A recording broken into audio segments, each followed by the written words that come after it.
Hello! I am going to read Ruby's Wish by Sharon Yim Bridges, illustrated by Sophie Blackwell. And look here, you have a brush, a calligraphy brush, so it's got ink on it. The ink might be in here, and then this is probably made of porcelain, so it was like clay, and this keeps the brush from rolling around on the table. So this is about a little girl named Ruby.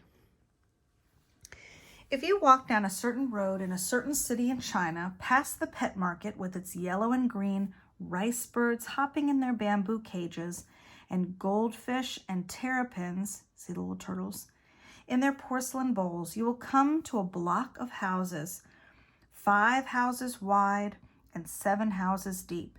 Many families live here now, and the buildings are brown with age and dirt. But if you look closely, you will see that once upon a time, this was all one house, the magnificent home of one family. The house was built by an old man who returned from the Gold Mountain. That was what the Chinese called California, when many men left to join the gold rush there, and few came back again. But as I said, this man did come back, and he came back very rich. And he did what rich men did in old China. He married many wives.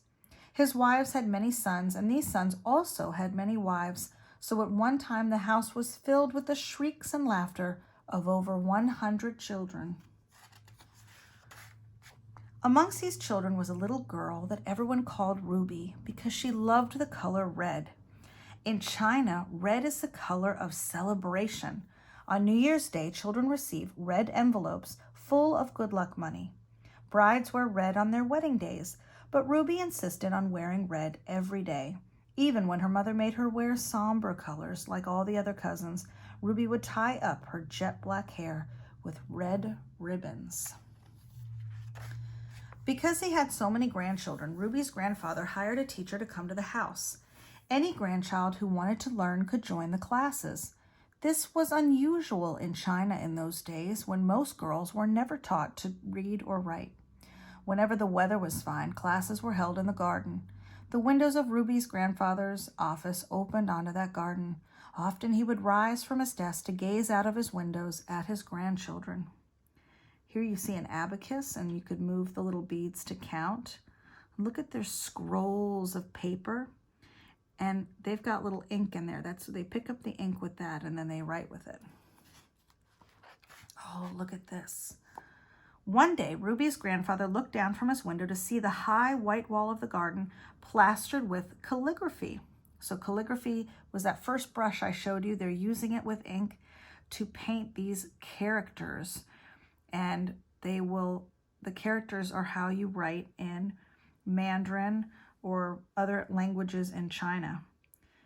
His grandchildren had been practicing their handwriting. Ruby's grandfather laughed to see that many had smudged ink on their hands and faces. Oh, you see the little ink? Then he noticed a sheet that was more beautiful than the rest. So hers is a little bit more careful. You see all these little mistakes, but hers has no mistakes. Which of his grandchildren had produced such wonderful calligraphy? Down in the garden, the teacher was praising Ruby. Her ears were turning as bright red as her jacket. So she's getting a little bit embarrassed that the teacher's complimenting her so much. But if Ruby was doing as well as her boy cousins in her studies, she had to work much harder. When the boys had finished their studies for the day, they were free to play, but the girls had to learn about cooking and keeping house. In fact, as far as their mothers were concerned, these were the only things girls had to learn. One by one, the girls stopped going to the classes, all except Ruby. She would catch up on her embroidery at night. So here she's embroidering, that's sewing with a needle and thread, and you're making designs. Many nights her candle flickered long after everyone else had gone to bed. So the other girls, maybe they really liked school, but they had so many other things to do. That's why they stopped going to classes. But Ruby just worked long and long into the night. Oh, look at this. One day the children were asked to write a poem. Ruby wrote, "Alas, bad luck to be born a girl, worse luck to be born into this house where only boys are cared for." Ruby's teacher was very impressed by the poem. He showed it to Ruby's grandfather. Ruby's grandfather was also impressed, but he was worried about what the poem said. He summoned Ruby to his office. Ruby found her grandfather sitting in his chair, her poem spread upon his desk. "Did you write this poem?" asked Ruby's grandfather. "Yes, I did, grandfather," answered Ruby. "Do you really think that in this house we only care for boys?" "Oh, no, grandfather," said Ruby, very sorry that she had upset him. "You take good care of all of us, and for that we are grateful." "Little Ruby," her grandfather said gently, "I really would like to know why you wrote this poem. How are the boys better looked after?" Look at this. Look at all these beautiful lanterns glowing. Look how the artist made the little yellow lights. "Well," said Ruby, trying to think of a small, unimportant thing. "When it is the moon festival and we are each given half a mooncake, the boys always get the half with the yellow moon yolk." Said her grandfather, as if he was still waiting. "Is that so?" "Yes," continued Ruby, "and when it is the lantern festival, the girls are given simple paper lanterns, but the boys have red lanterns in the shape of goldfish, cockerels, and dragons." So the rooster. Ruby's grandfather chuckled. He'd never thought about it before. He could imagine how much Ruby would have liked a red lantern. "But most importantly," said Ruby, staring hard at her red shoes, "the boys will get to go to university, but the girls will be married." "Don't you want to be married?" asked her grandfather. "You know you are very lucky. A daughter of this house can marry any man." "I know, grandfather," said Ruby, "but I'd much rather go to university." Ruby's grandfather touched her hair. "Thank you for talking to me, Ruby," he said. "Go on with your lessons. Make the most of them while you can."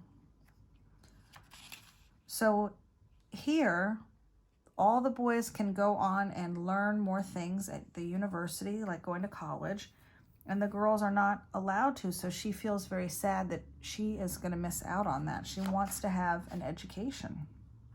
Oh, look at the koi ponds. Look at all the snow.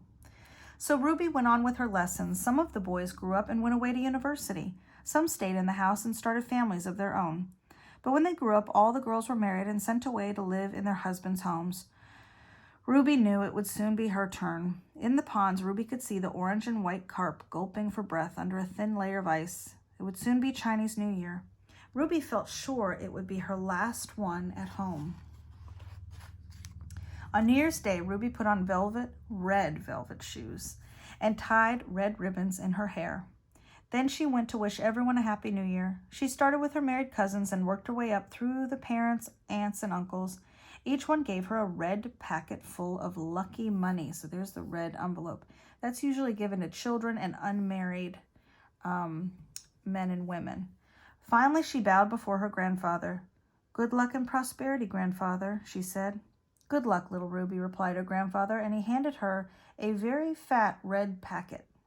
Ruby could feel the eyes of all her family on her as she opened the lucky red envelope. Can you guess what was in it?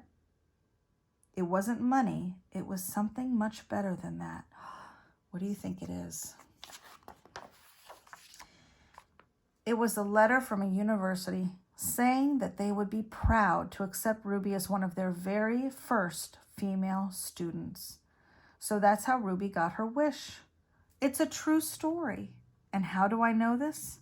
Well, Ruby is my grandmother, and every day she still wears a little red. There's Ruby. How wonderful is that story? Oh my goodness, is there any more?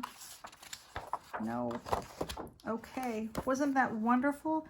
So Sharon Yim Bridges wrote this about her grandmother being one of the first students, female students, to go to university in China, or in their area in China. How wonderful. I hope you enjoyed.